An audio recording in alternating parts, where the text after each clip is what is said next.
আপনি যদি রোজাদার হয়ে থাকেন, আপনার জন্য রয়েছে জান্নাতে প্রবেশের ক্ষেত্রে আল্লাহ পাকের একটি ভিআইপি গেট।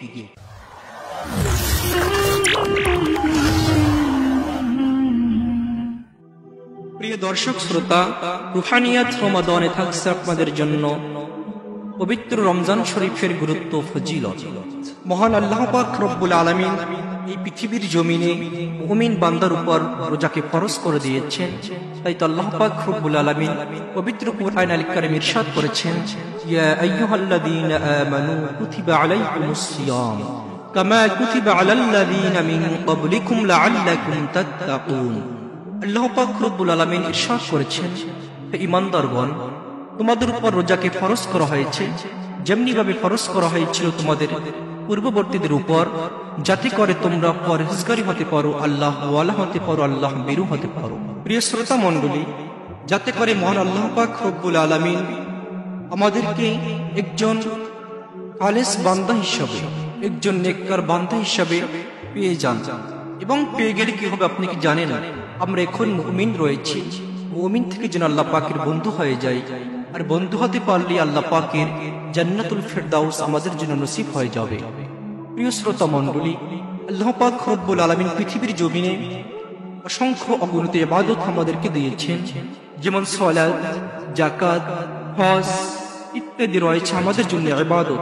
কিন্তু আল্লাহ পাক রব্বুল আলামিন এই কিয়ামতের ময়দানে এসব ইবাদতের প্রতিদান তার ফেরেশতাদের মাধ্যমে আমাদেরকে দান করবেন। কিন্তু আল্লাহ পাক রব্বুল আলামিন একটি মাত্র ইবাদত রোজা তার কুদরতি হাতে এর প্রতিদান মুমিন বান্দাদেরকে দান করে থাকবেন। প্রিয় সুধী, তাই তো আল্লাহ পাক রব্বুল আলামিন ইরশাদ করেছেন, হাদিসে কুদসির ভিতরে ইরশাদ হয়েছে, আল্লাহ সুবহানাহু ওয়া তাআলা ঘোষণা করে দিয়েছেন, আস-সাওমু লি ওয়া আনা আজজি বিহি। আল্লাহ পাক বলেন, বান্দা এই রোজা আমার জন্যই রাখে, আর এর প্রতিদিন আমি নিজ কুদরতি হাতে বান্দাকে দান করে থাকব। প্রিয় সুধী, মহান আল্লাহ পাক রব্বুল আলামিন কোন ক্ষেত্রে বলে নাই যে আস-সালাতু লি ওয়া আনা আজজি বিহি, আস-যাকাতু লি ওয়া আনা আজজি বিহি, আল-হাজ্জু লি ওয়া আনা আজজি বিহি। আল্লাহ একমাত্র ইবাদতের উদ্দেশ্যই বলেছেন আস-সাওমু লি ওয়া আনা আজজি বিহি, অর্থাৎ বান্দা আমার জন্যই রোজা রেখে থাকে, আর এর প্রতিদান আমি নিজ কুদরতি হাতে বান্দাকে দান করে থাকব। প্রিয় সুধী মণ্ডলী, এখান থেকে আমরা বুঝতে পারলাম মহান আল্লাহ পাক রব্বুল আলামিন এই কিয়ামতের ময়দানে একমাত্র রোজাদারদেরকে আর কুদরতি হাতে প্রতিদান দান করে থাকবেন।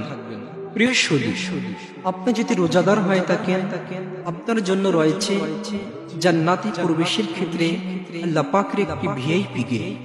তাই রাসূলুল্লাহ সাল্লাল্লাহু আলাইহি ওয়াসাল্লাম ইরশাদ করেছেন, আন সাহল ইবনে সা'দ রাদিয়াল্লাহু তাআলা আনহু قال قال رسول الله صلى الله عليه وسلم في الجنة 8 أبواب منها باب يسمى الريان لا يدخله إلا الصائم মুত্তাফাকুন আলাইহি। হযরত সাহল ইবনে সা'দ রাদিয়াল্লাহু তাআলা আনহু থেকে হাদিসটি বর্ণিত। রাসূল পাক সাল্লাল্লাহু আলাইহি ওয়াসাল্লাম ইরশাদ করেছেন, জান্নাতের ভিতর মোট 8টি দরজা রয়েছে, তার ভিতর একটি দরজার নাম হচ্ছে রায়্যান। সেই রায়্যান নামক দরজাতে একমাত্র রোজাদারগণ ব্যতীত অন্য কেউ প্রবেশ করবেন না। প্রিয় সুধী, মহান আল্লাহ পাক রব্বুল আলামিন আমাদেরকে যেন তার নৈকট্য হাসিল করে ওই কিয়ামতের দিন আল্লাহ পাকের জান্নাতে প্রবেশ করার মতো তৌফিক দান করুক। সকলে পড়ি আমিন। আসসালামু আলাইকুম ওয়া রাহমাতুল্লাহি ওয়া বারাকাতুহু।